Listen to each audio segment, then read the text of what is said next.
Дорогие коллеги, уважаемые друзья, Excellence, esteemed colleagues, dear friends, I think we're about to start our presentation today. I thank you very much for joining us this early morning, and we welcome you at our side event dedicated to the Sputnik V vaccine against COVID-19. My name is Dmitriev. We will hold this meeting in English. I'm Deputy Permanent Representative of Russia to the UN, and I will facilitate the discussion today. A few housekeeping announcements. Please, to ensure uninterrupted flow, please, you're currently encouraged to keep your mics muted at all times. During the interactive part of the event, we will briefly open the floor for questions. We will have a series of opening remarks, presentations, and then some questions and answers time. We apologize in advance if we cannot address all of the questions as the time of our meeting is limited. Being done with the housekeeping, I have the honor, without further ado, to pass the floor to His Excellency Mr. Mikhail MURASHKO, Russian Ministry of Health, for opening remarks. Dear colleagues, dear guests, I'm glad to welcome you on a presentation of the world's first COVID-19 vaccine Sputnik V. It is based on the well-studied human adenoviral vector-based platform. The vaccine was created by the well-known National Research Center for Epidemiology and Microbiology, named after honorary academician Gamaleya. This center is one of the world's leading research institutes in its area that has in the portfolio vaccine against Ebola fever. The vaccine Sputnik V has received a registration certificate from the Russian Ministry of Health on the 11th of August. Under emergency rules adopted during the COVID-19 pandemic, it can be used to vaccinate the population. We are going to increase the production of the vaccine in Russia and globally. It currently ranks among top candidate vaccine, approaching the end of clinical trials and the start of mass production on the World Health Organization list. In August 2020, the Russian Federation gave a marketing authorization to the Sputnik V. Large scale of the clinical trials were launched. Parallel to clinical evaluation, information on vaccinated patient is collected in dedicated digital registry. This enables assessment of its efficiency and safety using real-world data. Post-registration clinical trials were launched on the 25th of August 2020. They have involved more than 40,000 people. Clinical trials are being conducted in Russia, Belarus, India, United Arab Emirates, and Venezuela. Discussions are held about clinical trials in Brazil and other countries. Collected data showed that the vaccine caused strong antibody and cell immune response. While the clinical trials are going, we have started to vaccinate high-risk population groups. To date, more than 100,000 citizens have already been vaccinated. Vaccine Sputnik V is being delivered to all regions of Russia to launch a mass vaccination campaign shortly. Now, I am glad to give the floor to the permanent representative of the Russian Federation at the United Nations.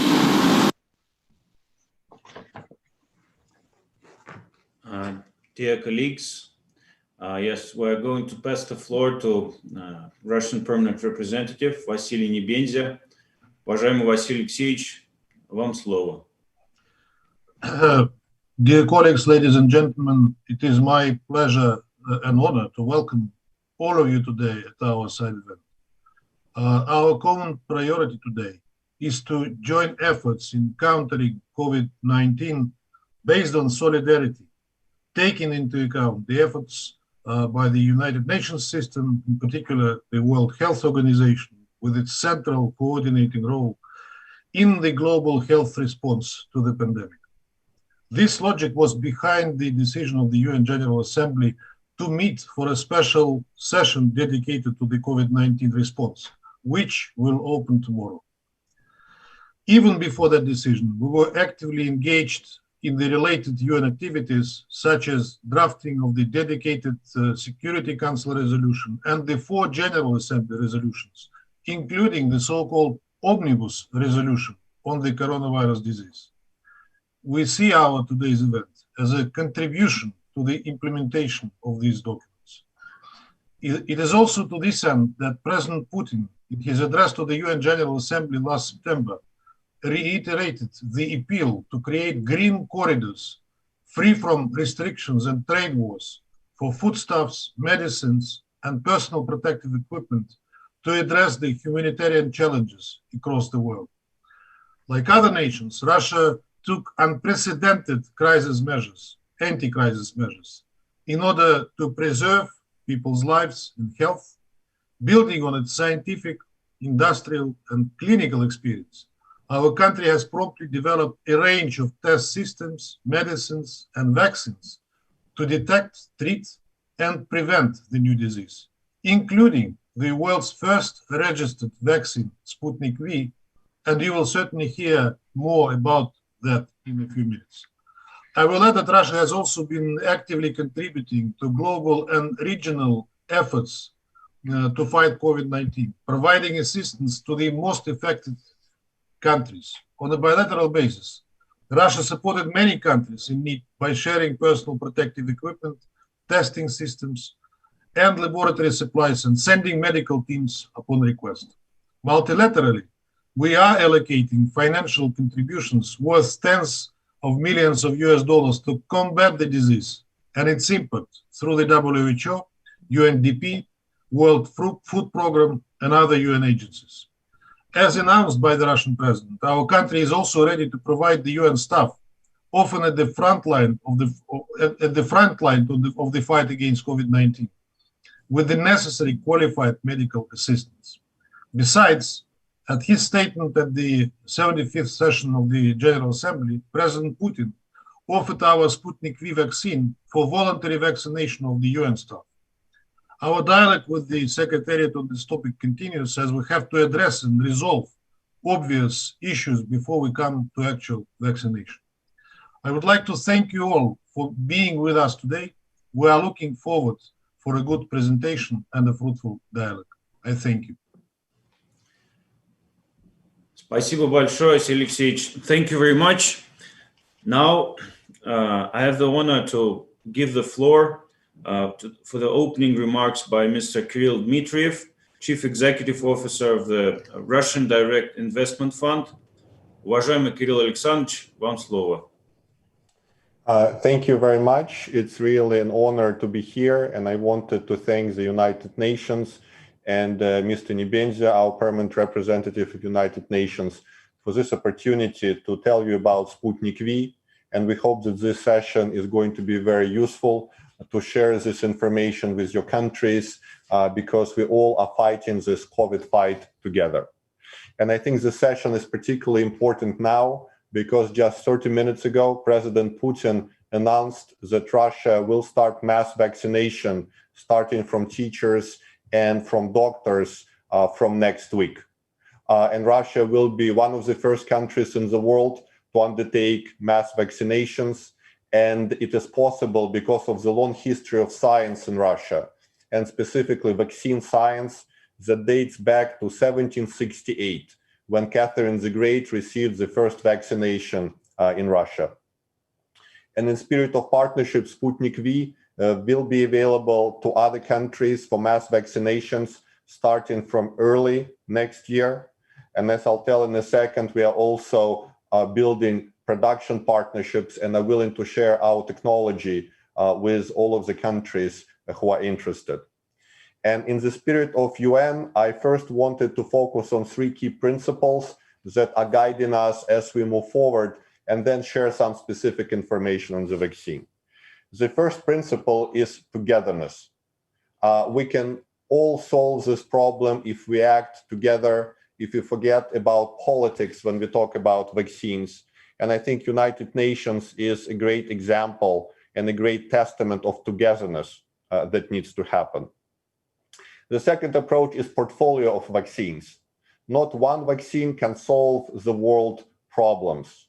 We need a portfolio of vaccine. Different vaccines need to work together. And I think this portfolio approach is important. And we wish all of the other vaccine candidates great successes. We need them for safety of people and for economic well-being of the world. And the third principle is equal access.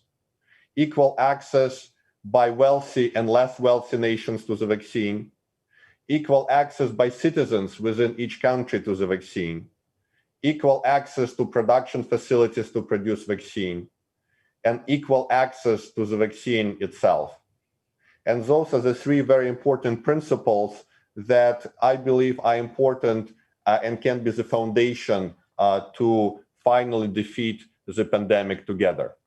I'd like to show you just 2 slides, presentation, please, that highlight some of the key features of our Sputnik V vaccine approach. And this slide mentions 4 key points about our vaccine that really make it a very unique and a very powerful package. And they all 4 need to be taken as a package to understand the power of our vaccine platform. So first of all, we talk about safe human adenoviral vector platform. That's the technology behind our vaccine. It has been tested for decades. There have been more than 250 clinical studies that show safety and efficacy of this platform over decades. And this makes it much safer platform than some of the more modern and novel approaches that are also out there, but definitely safety is at the core of very well-studied human adenoviral vector platform. And as Institute Gamaleya will share, it is based on a human adenovirus that has lived with humans for tens of thousands of years. A second point is efficacy. So during clinical trials, post-registration trials, we showed efficacy above 90%. And that is a very good efficacy. As you know, anything above 50% is considered to be very good. Some of the flu vaccines have efficacy around 30–40%. So this efficacy is very important and very high. We're also happy that several other vaccines have similar levels of efficacy.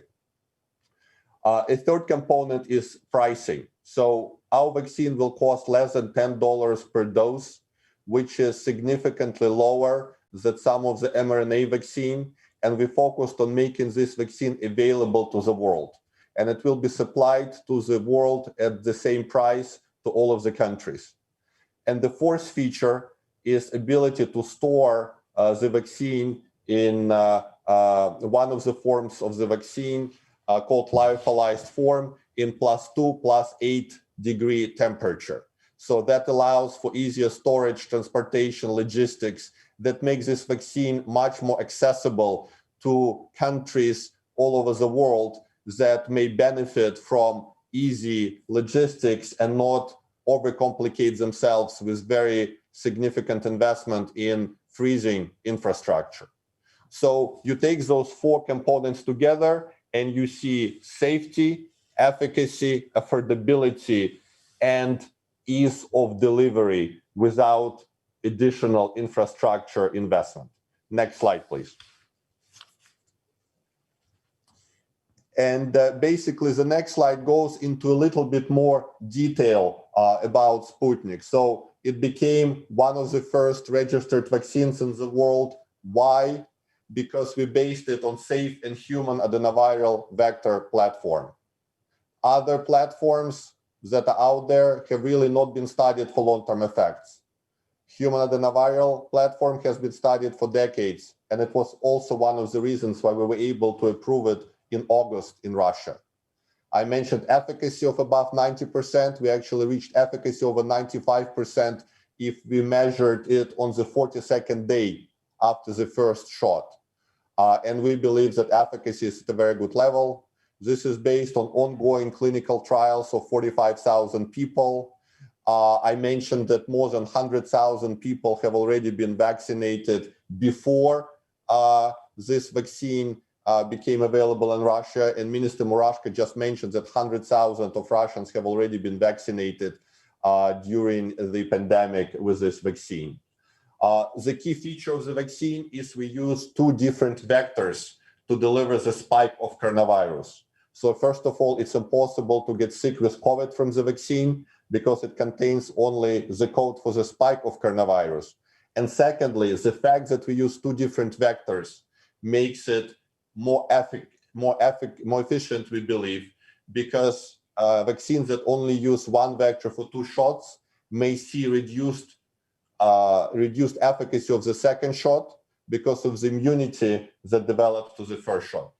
I mentioned the cost, I mentioned logistics, and basically it's not surprising that more than 40 countries representing 50% of the world population have already submitted requests for Sputnik V.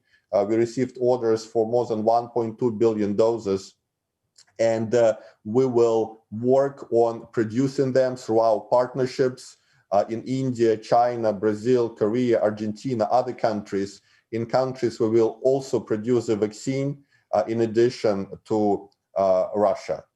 And this spirit of partnership allows us to work with other countries on production. It also allows us to work with other vaccine manufacturers to offer them one of the components, one of the vectors of our vaccine, if they find out that two vectors work better for vaccines than one. End of the presentation. Thank you. So in summary, I'd like to thank you for listening to this brief overview. Gamaleya Institute will share some more science behind it, but I just have several requests. So first of all, I think it would be very important that you share some of this information with your countries. We can start delivering the vaccine already in January, February to some of the countries who have submitted requests before. For new requests, we can start delivering vaccine in March. We also are working very closely with your regulators to make sure that vaccine is approved in your countries. And we will be able to send all of the data from phase 3 clinical trials already in December. So we please ask you to work with your regulators and make sure also that they can review it and look at our vaccine as one of the vaccines in the portfolio they are considering. And we talked about this idea of togetherness, portfolio, equal access. And I think I'd like to end with just really underlining the incredibly important role that UN and you personally play in the fight against COVID. And I think it's very important that UN ensures this togetherness, this portfolio approach, this equal access to vaccine. And also UN provides very strong oversight to such initiatives as CEPI and Gavi, because we want to make sure that those initiatives serve all nations equally, serve them without politics, serve them without bias. And we believe that this can only be done if UN continues its important oversight role of different integrative COVID efforts. And we really thank you for your personal contribution to this. Thank you very much.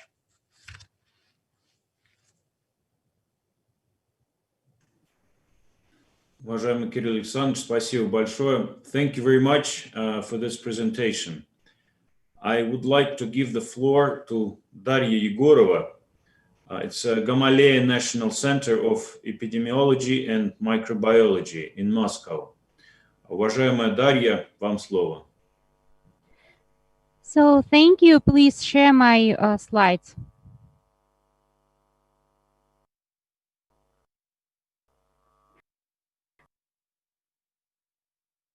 National Center.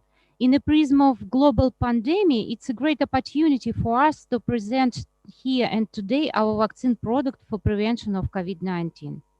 We've got more than 25 years experience working with viral vectors for vaccine development. Adenoviral technology is safe and very robust. Before COVID-19 pandemic, we had an experience producing vaccine against Ebola and another coronavirus MERS. Next slide, please. Please, next slide. Thank you. Adenoviral vector does not contain, I'm sorry, previous slide, please. Adenoviral vector does not contain any genes responsible for replication inside human cells. Thus, it's unable to induce any infection, but could be used as a delivery platform for foreign genes. To produce Sputnik V, we had to insert gene encoding S-glycoprotein in two kinds of adenoviral vectors, AD26 for initial immunization and AD5 vector for boosting immunity. Such combination is important according to our preliminary data to induce long-term immunity. Next slide, please. Next slide, please.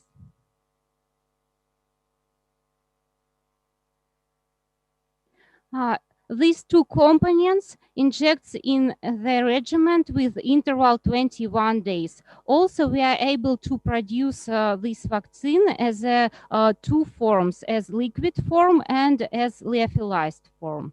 Next slide, please.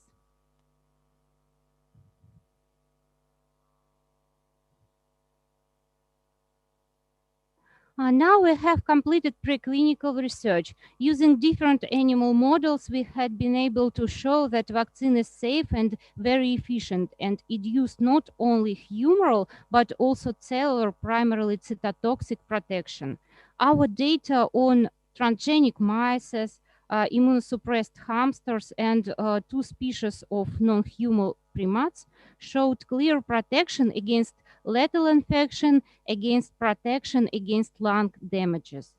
During phase 1 and phase 2 studies, we confirmed that vaccine has good safety profile, as well as 100 seroconversion rate and formation of new virus neutralizing immunity and cellular immune response. Preliminary data from phase 3 study showed 95% decreased prevention efficacy. Next slide, please.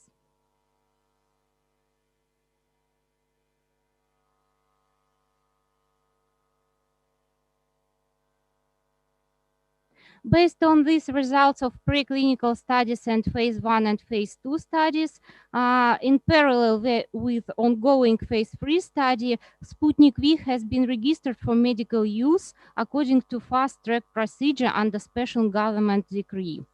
Next slide, please.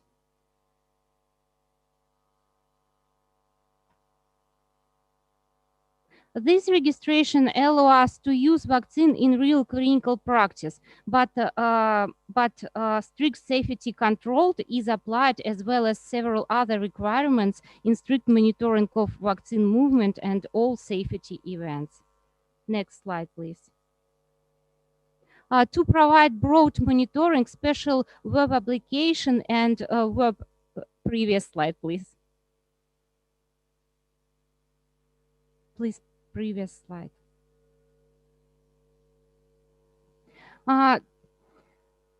To provide broad monitoring, special infrastructure, including web application and application for using mobile phones, as well as pharmacovigilance control and register of all vaccinated participants was created.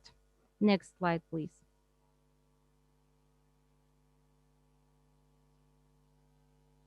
And also, I could say that we are working with several pharmaceutical companies across Russia, which will be able to produce million doses of the vaccine very soon.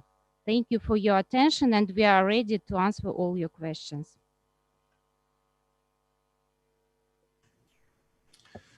Спасибо большое, Дарья. Thank you very much, Daria. Now I think we're right for questions and answers time.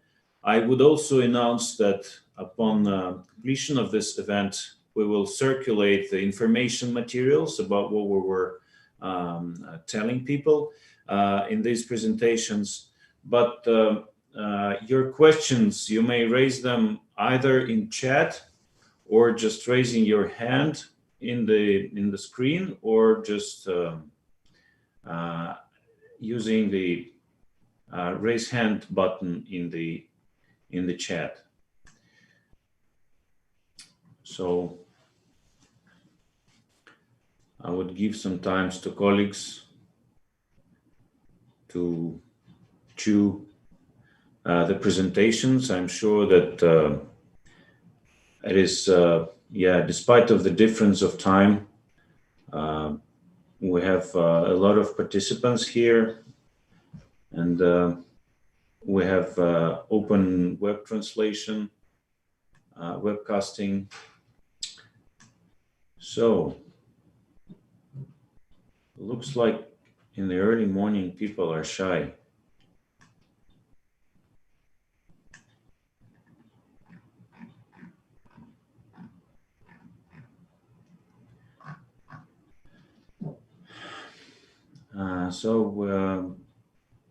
We have a comment from Procurement Division of the UN. And the question is, what is the manufacturing schedule in terms of quantities and when that will be available? Вопрос о масштабах производства и количестве. Я думаю, что этот вопрос нам следует адресовать к РФПИ. So I think we will ask the Russian Direct Investment Fund about the manufacturing schedule in terms of quantities and when that will be available. Пожалуйста.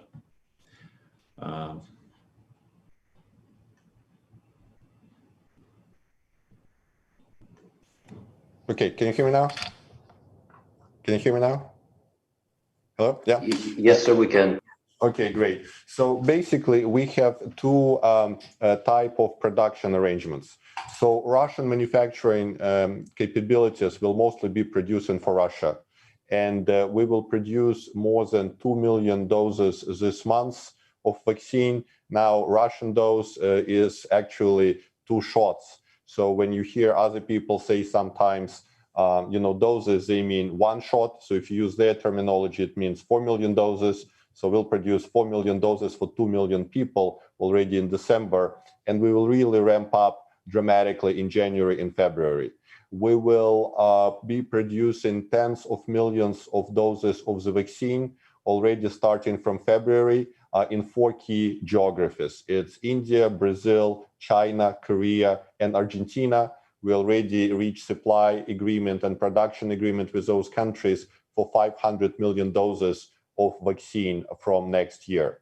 So starting from March, we will be able to produce more than 30 million doses a month. And we are working to increase our production capacity even further. And when I talk 30 million doses a month, I talk about 30 million people. So in the pharma lingo, it's called 60 million doses a month. And we will be ramping up production very rapidly. We actually believe that we can produce much more next year, but this is our conservative forecast based on the production agreements we've signed in those markets.